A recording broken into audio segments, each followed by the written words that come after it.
سو وہ خدا کے صندوق کو لے آئے اور اسے اس خیمہ کے بیچ میں جو داؤد نے اس کے لیے کھڑا کیا تھا رکھا، اور سوختنی قربانیاں اور سلامتی کی قربانیاں خدا کے حضور چڑھائیں۔ اور جب داؤد سوختنی قربانی اور سلامتی کی قربانیاں چڑھا چکا تو اس نے خداوند کے نام سے لوگوں کو برکت دی، اور اس نے سب اسرائیلی لوگوں کو، کیا مرد کیا عورت، ایک ایک روٹی اور ایک ایک ٹکڑا گوشت اور کشمش کی ایک ٹکیا دی۔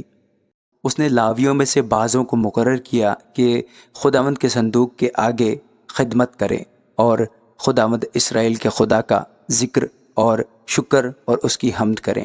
اول آصف اور اس کے بعد زکریہ، یحییل اور سمیرہ موت اور یحییل اور متتیہ اور الیاب اور بنایا اور عبید ادوم، یحییل ستار اور بربت کے ساتھ، اور آصف جھانجوں کو زور سے بجاتا ہوا، اور بنایا اور یحزیل کاہن صدا ترہیوں کے ساتھ خدا کے عہد کے صندوق کے آگے رہا کریں۔ پہلے اسی دن داؤد نے یہ ٹھہرایا کہ خداوند کا شکر آصف اور اس کے بھائی بجا لایا کریں۔ خداوند کی شکر گزاری کرو، اس سے دعا کرو، قوموں کے درمیان اس کے کاموں کا اشتہار دو، اس کے حضور گاؤ، اس کی مدح سرائی کرو، اس کے سب عجیب کاموں کا چرچا کرو، اس کے پاک نام پر فخر کرو۔ جو خداوند کے طالب ہیں ان کا دل خوش رہے، تم خداوند اور اس کی قوت کے طالب رہو، تم سدا اس کے دیدار کے طالب رہو، تم اس کے عجیب کاموں کو جو اس نے کیے اور اس کے معجزوں اور منہ کے آئین کو یاد رکھو۔ اے اس کے بندہ اسرائیل کی نسل، جو اس کے برگزیدہ ہو، وہ خداوند ہمارا خدا ہے، تمام روئے زمین پر اس کے آئین ہے۔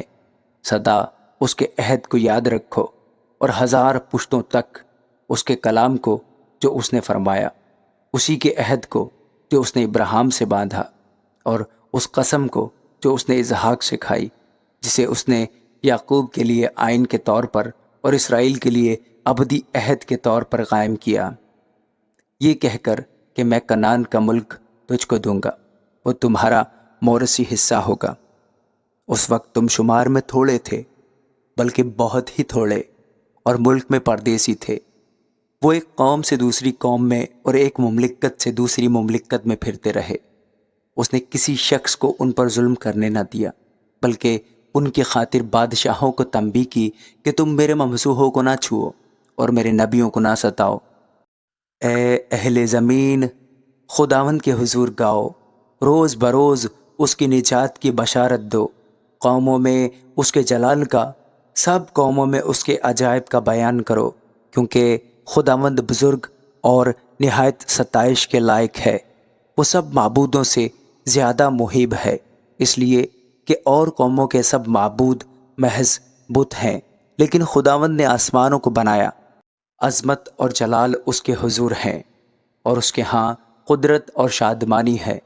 اے قوموں کے قبیلوں، خداوند ہی کی تمجید و تعظیم کرو، خداوند کی ایسی تمجید کرو جو اس کے نام کے شایان ہے۔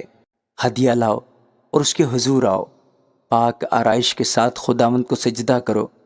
اے سب اہل زمین، اس کے حضور کانپتے رہو۔ جہان قائم ہے اور اسے جنبش نہیں، آسمان خوشی منائے اور زمین شادمان ہو۔ وہ قوموں میں اعلان کریں کہ خداوند سلطنت کرتا ہے، سمندر اور اس کی معموری شور مچائے، میدان اور جو کچھ اس میں ہے باغ باغ ہو۔ تب جنگل کے درخت خوشی سے خداوند کے حضور گانے لگیں گے، کیونکہ وہ زمین کا انصاف کرنے کو آ رہا ہے۔ خداوند کا شکر کرو، اس لیے کہ وہ نیک ہے، کیونکہ اس کی شفقت ابدی ہے۔ تم کہو، اے ہماری نجات کے خدا، ہم کو بچا لے، اور قوموں میں سے ہم کو جمع کر اور ان سے ہم کو رہائی دے، تاکہ ہم تیرے قدوس نام کا شکر کریں اور للکارتے ہوئے تیری ستائش کریں۔ خداوند اسرائیل کا خدا ازل سے ابد تک مبارک ہو۔ اور سب لوگ بول اٹھے، آمین۔ انہوں نے خداوند کی ستائش کی۔ اور اس نے وہاں خداوند کے عہد کے صندوق کے آگے آصف اور اس کے بھائیوں کو ہر روز کے ضروری کام کے مطابق ہمیشہ صندوق کے آگے خدمت کرنے کو چھوڑا،